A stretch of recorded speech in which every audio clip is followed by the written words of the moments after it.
Good afternoon, Van Buren team. I have been meaning to communicate with you and send you a short message. And frankly, last week got away from us. The intensity and the rapidly changing events, put a strain on our routine. So it is, I hope, it is my hope that this little message finds you doing okay, staying healthy, and being able to weather the storm that we're currently going through. So certainly we all have seen the new executive order and its restrictions. I think we've also felt the impact of record unemployment claims, which translate into folks out of work and so forth. There is over 350,000 claims, new claims that have been filed since the crisis began just in Michigan. So, and more to come. Also, important information that we've received through our Van Buren emergency operations meetings that we hold every other day at noon. Most health experts expect the peak of infections to hit us here in Western Michigan beginning to mid-May. So this is time to definitely redouble our efforts in social distancing, be diligent about observing the best practices and everything else with it.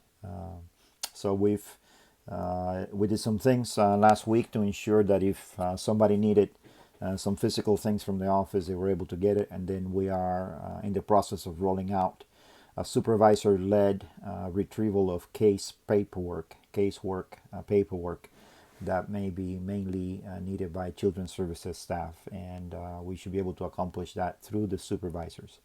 We also finished gathering everybody's current physical address, residential address, or mailing address, so that if need be, and we need to use U.S. mail to get something to you work-related, we have the most recent and current address for you. So thank you for providing that to Sandy and help us keep that up to date.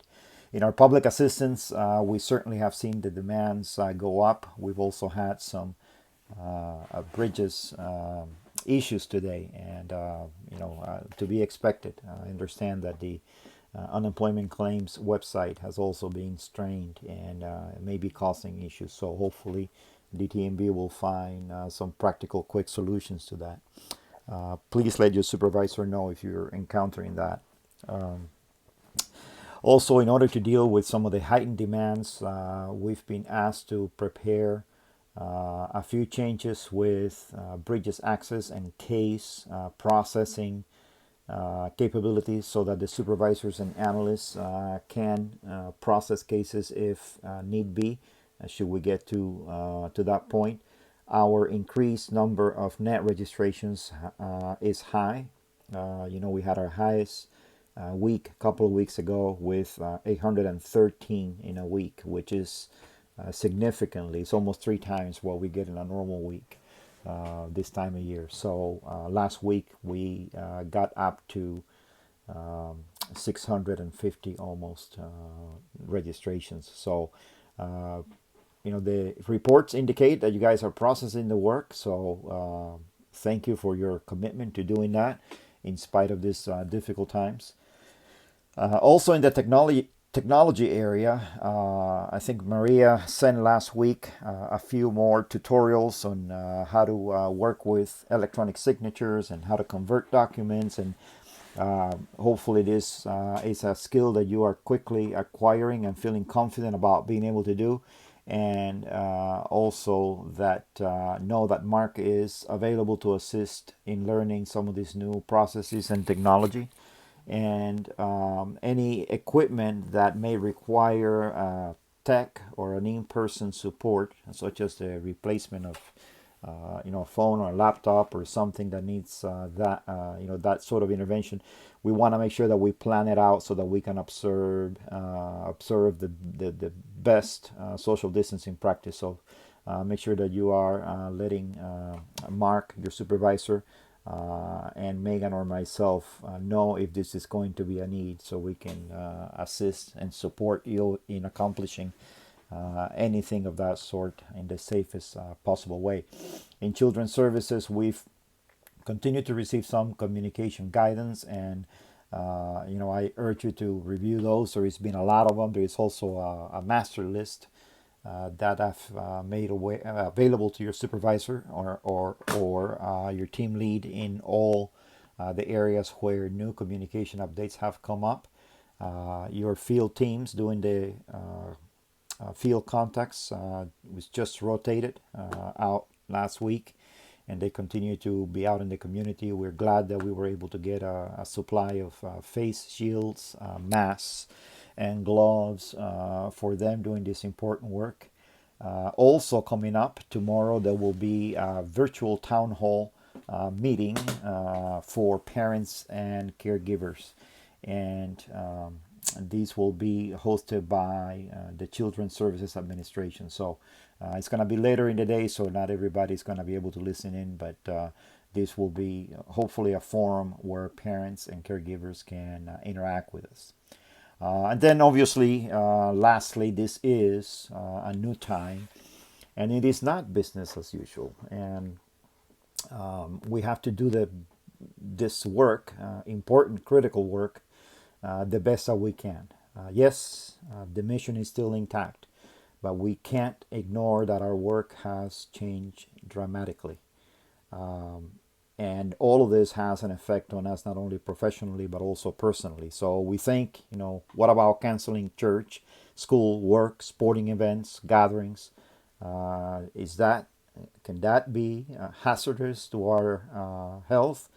Should we be concerned? You bet. We should be concerned. And you've certainly heard a lot about what not to do these days. So maybe we need to think more intentionally about what is it that we can do. And I'm not talking about washing your hands. Yes, I'm doing that, 10, 12 times a day. So I got that. But there are some things that I want to remind you about that I think will be extremely important. And I've said them before, I'll repeat them. Anyone who can exercise should do it more than ever now. If you can get outside and do a walk, even a bike ride, the weather is getting a little better. Do that. You can do this with a friend as long as you are outdoors and you observe proper social distancing. You can do that. With somebody nearby. Also critical are relationships, and we know that these things are important for our mental health, but also boost our immune. So you gotta keep those relationships over the phone, not text, but over the phone. Make yourself a personal goal to reach out to a friend, a relative by phone. This is a great measure that we can put in place to avoid the loneliness. And also, don't forget mindfulness. And, if you have resisted the trend to take time to meditate and breathe and do some exercises, you must not forget that this is very important. And it is, a source of health and of dealing with your mental health is just as important as dealing with your physical health. And lastly, I want to acknowledge to you that we are in this season of in between. We're in between the first executive order and the second. We are in between working a certain way that we had before, and a new way of working, and this can foster this state of anomie or normlessness in a rapidly changing environment. And as we go through this and we reflect, I want to encourage you to remember